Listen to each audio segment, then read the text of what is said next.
बाप में इतनी क्षमता नहीं होती कि सुला दे, जितने अच्छे ढंग से माँ सुलाती है बेटे को। क्या भाई, जितने अच्छे ढंग से माँ सुलाती है बेटे को, क्या बाप सुला पाता है? बोलो, ये तो तुम सब अनुभवी बैठे हो। कभी कभी जब तुम्हारा बच्चा रोता है तो ये कहती हैं हम काम कर रहे हैं, जरा रोटी वोटी बना रहे हैं, थोड़ा इसको संभाल लो। हम रोटी वोटी बना रहे हैं, जरा इसको संभाल लो। हाँ हाँ हाँ संभाल लेता हूँ, संभाल। और जैसे उठाया हाथ में, बाप ने अपने बेटे को, छोटा सा है, अब वो रो रहा है तो वो अपनी भाषा में हवा है, रगुआ है, हवा है, रगुआ है, हवा है, क्या कौन कौन सी भाषाएं बोलते हैं, तो उसको छिपाता है, हिलाता है, डुलाता है, सहलाता है। लेकिन जब वो रोना बंद नहीं करता है तो कहता है रोटी बंद करो, दिमाग खराब कर रहा है, तो भाई नहीं रहा है, 1 घंटा हो गया छुपाते छुपाते। तो माँ जो है भोजन छोड़ देती है, काम छोड़ देती है और अपने बेटे को हाथ में लेती है। और हाथ में जैसे ही माँ के हाथ में बेटा आया, कौन सा जादू होता प्यारे, कौन सी नशा की टैबलेट है इस हाथ में। जो भाई शांत हो जाता है, आंख बंद कर लेता है, चुपचाप सो जाता है कि नहीं सो जाता है? बोलो, जादू है हाथ में कि नहीं है? सीता जी बोली हमसे कहना चाहिए था ये बात तो ये लीला कर रहे सुलाने वाली, तो सुलाने वाली लीला जितनी अच्छी मैं सफल करवा दूंगी, आप करेंगे। अरे ये सब बच्चे हैं, माँ जितना अच्छा सुलाना जानती है उतना पिता नहीं, तो तुम ही सुला दो। ए सीते, तुम ही सुला दो। सीता जी ने योग माया से कहा, इशारा किया, तुरंत योग माया आई, प्रणाम किया। मेरे स्वामी जो आदेश दें उसका पालन करो। हाँ प्रभु आदेश करिए। योग माया भगवान के सामने खड़ी, सरकार आदेश दें। भगवान ने कहा बस यही आदेश है कि इन सबको तुम सुला दो। जरूर सुला दूंगी। प्रणाम किया, चलने लगी। भगवान ने जिसको मैं जगाऊं वो जाग जाए, नहीं वो भी सोता है। इसलिए ऐसा सुलाना कि जिसे मैं जगाऊं वो जाग जाए, बाकी सब सो।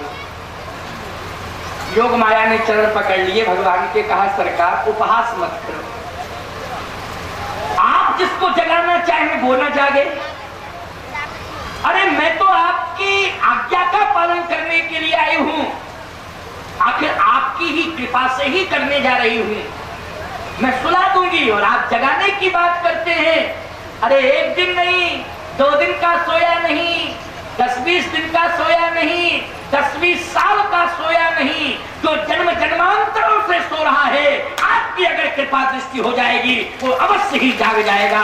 इसमें सोचने की, समझने की आवश्यकता ही नहीं है, आपकी कृपा की जरूरत है। आप जिसकी ओर देखेंगे वो तो जाग ही जाएगा।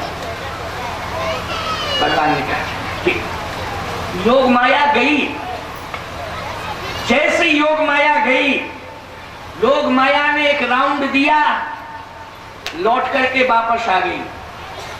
जैसे योग माया लौट के वापस आई, भगवान ने कहा क्यों सुला दिया तूने सबको? योग माया बोली नहीं। राम जी ने कहा क्यों सीते? माँ सुलाती है, माँ सुलाती है। अभी तो योग माया गई थी, तुम ही ना चली जाओ सुलाने, सबको सुला दो। सीता जी ने कहा योग माया से एक बात बताओ, क्यों नहीं सुला पाई तुम? बात क्या है?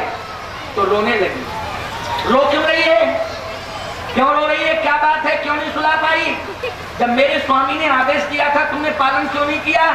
क्या तू असमर्थ है, सुला नहीं सकती है? मुझे मालूम है कि तेरे चार्ट में ये सेवा है और तू कर सकती है, तू सक्षम है, तेरे अंदर ये प्रभाव है, लेकिन तूने अपने प्रभाव को क्यों नहीं दिखाया? तूने क्यों नहीं सुलाया?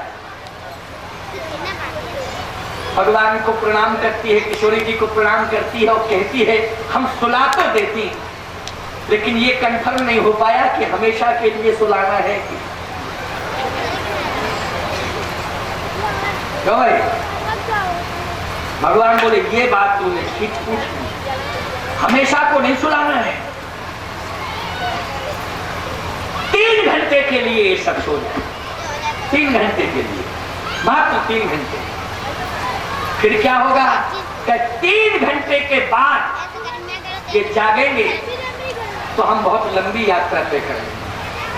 3 घंटे के लिए योग माया गई, उतना ही डोज दिया जितनी भगवान ने आज्ञा दी थी, बस अपना काम करके लौट आई।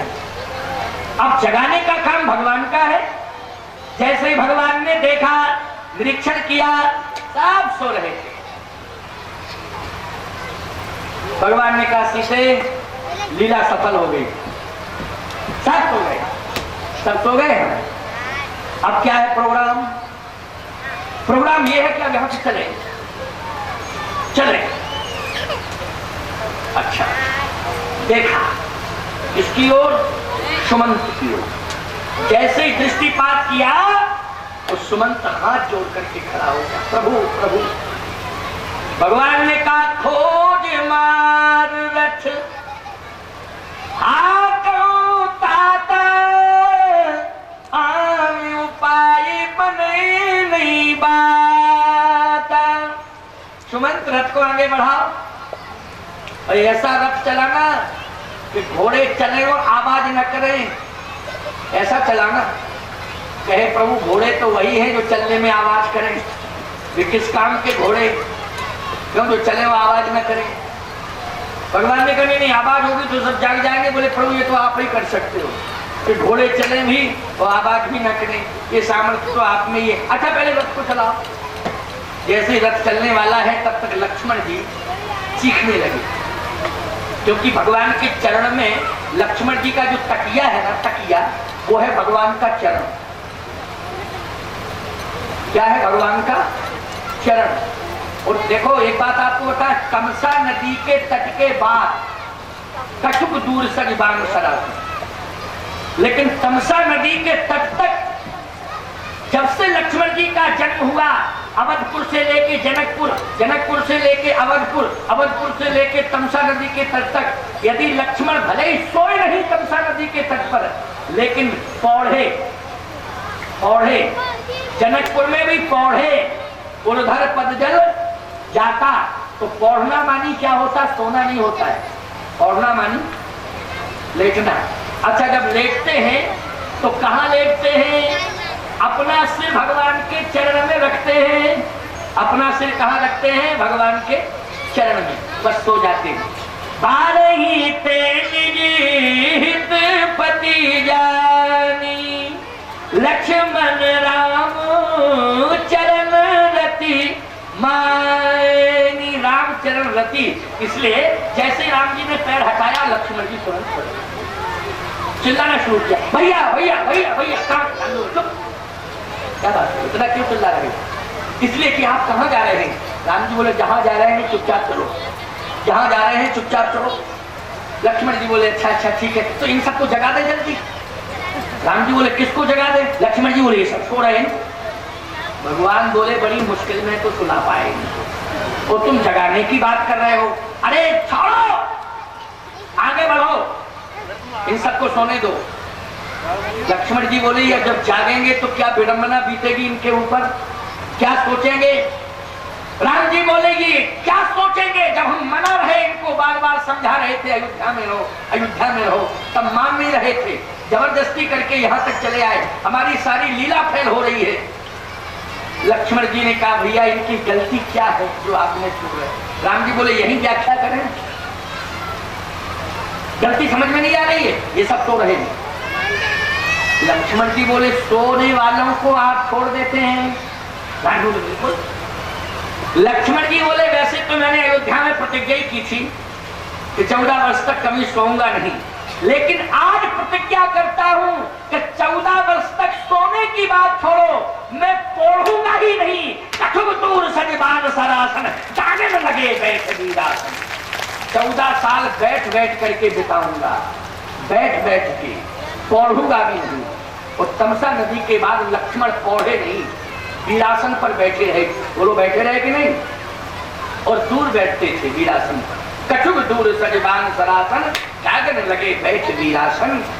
अब छोड़ के जब चले गए तो रोते हुए सब वापस आए। ईमानदारी से बताओ, ये सब अयोध्यावासी अब किसके साथ जा रहे हैं? बोलो भरत के साथ जा रहे हैं कि नहीं जा रहे हैं? तो तुलसीदास जी बोले जब अयोध्या वासियों को सोता छोड़ सकते तो हम तो राजापुर वासी हैं।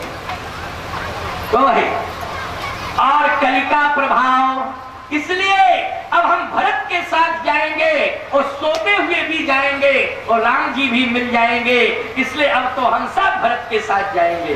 तो ईमानदारी से बताओ, ये सभी अयोध्यावासी किसके साथ चित्रकूट गए? भरत जी के साथ गए नहीं? अच्छा, और राम जी मिल गए कि नहीं मिल गए? वो सोते हुए गए कि नहीं गए?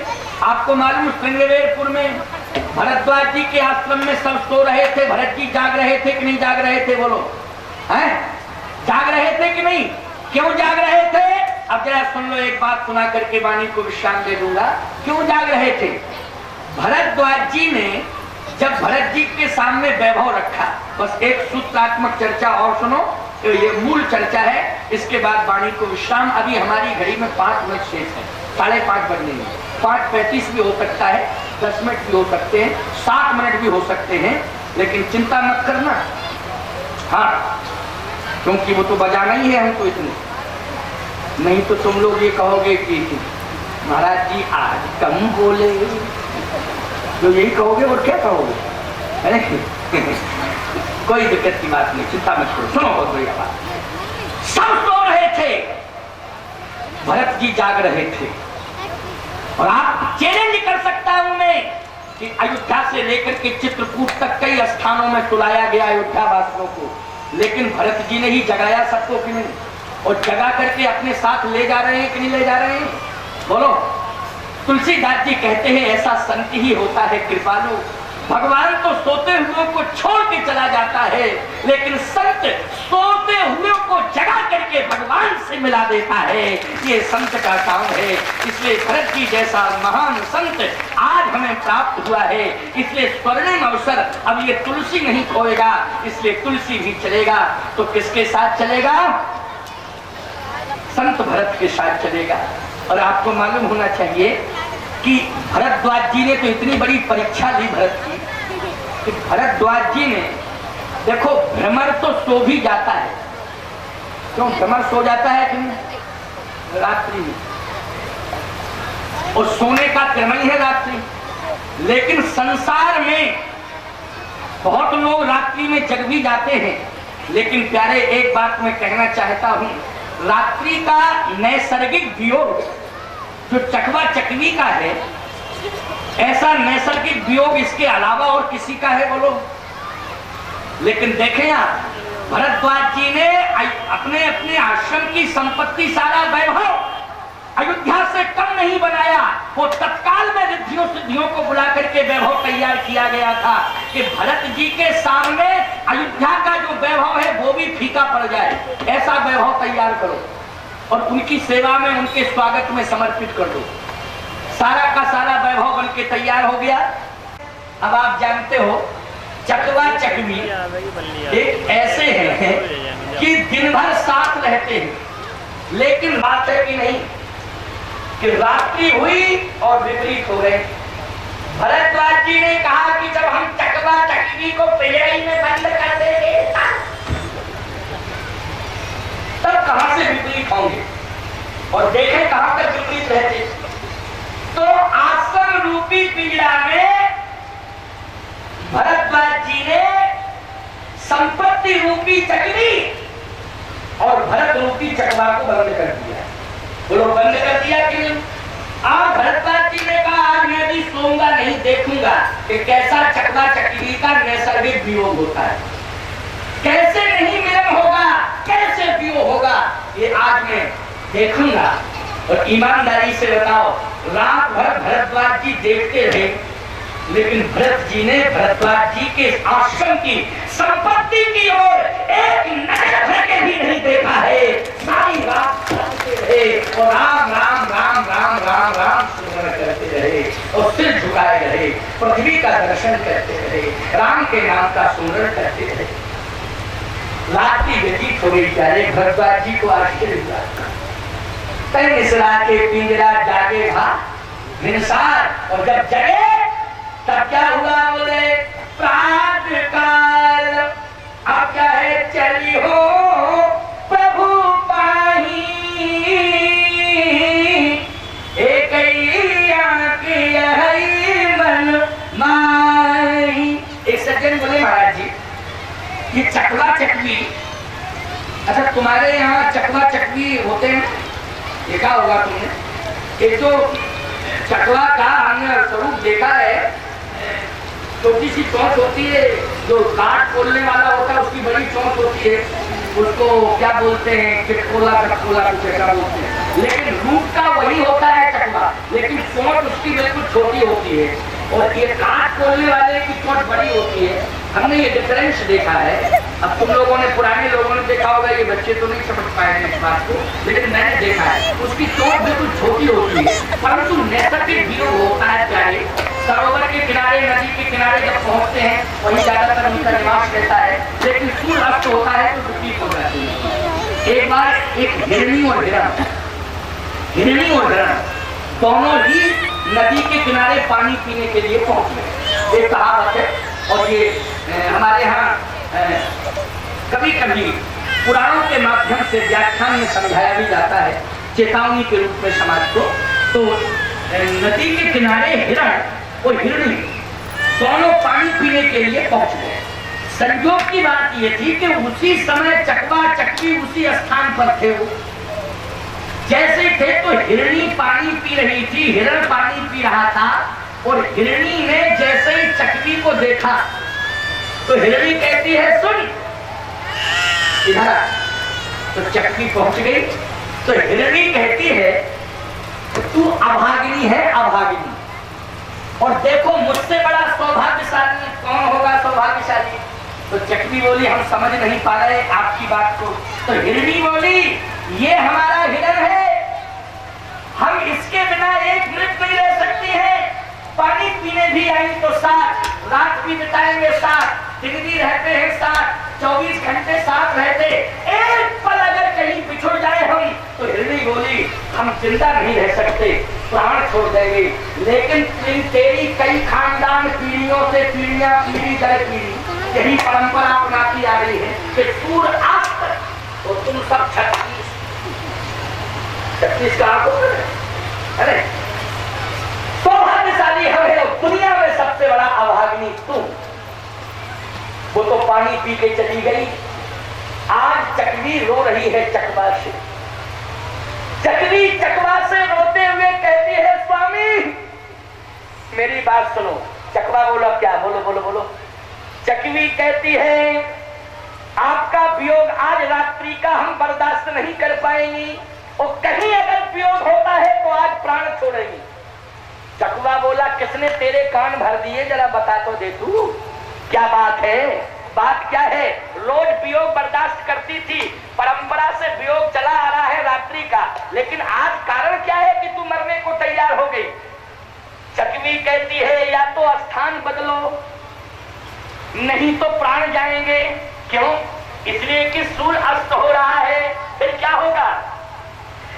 सूर्य अस्त होगा, हमारा तुम्हारा बिछोड़ हो जाएगा। चकवा बोला धीरज तो रखो, सुबह फिर सूर्य उदित होगा तो फिर मिलन हो जाएगा।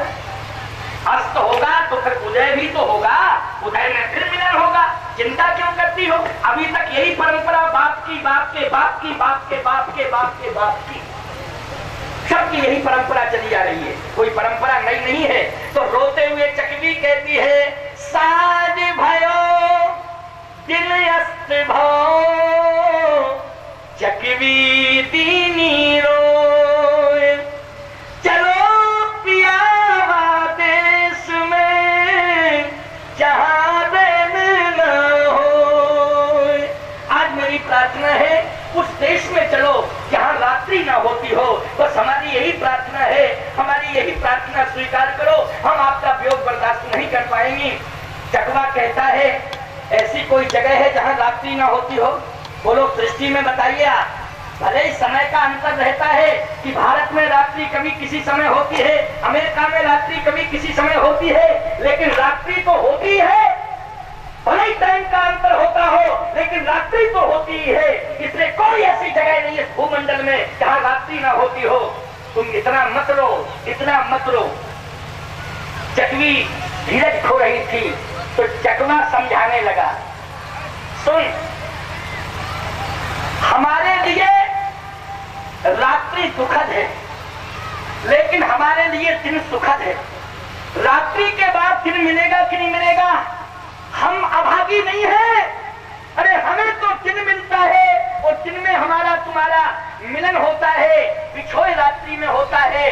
लेकिन कुछ अभागे ऐसे हैं संसार में, और बहुत सारे अभागे ऐसे हैं संसार में जिन्हें ना रात मिलती है ना जिन्हें दिन मिलता है। तो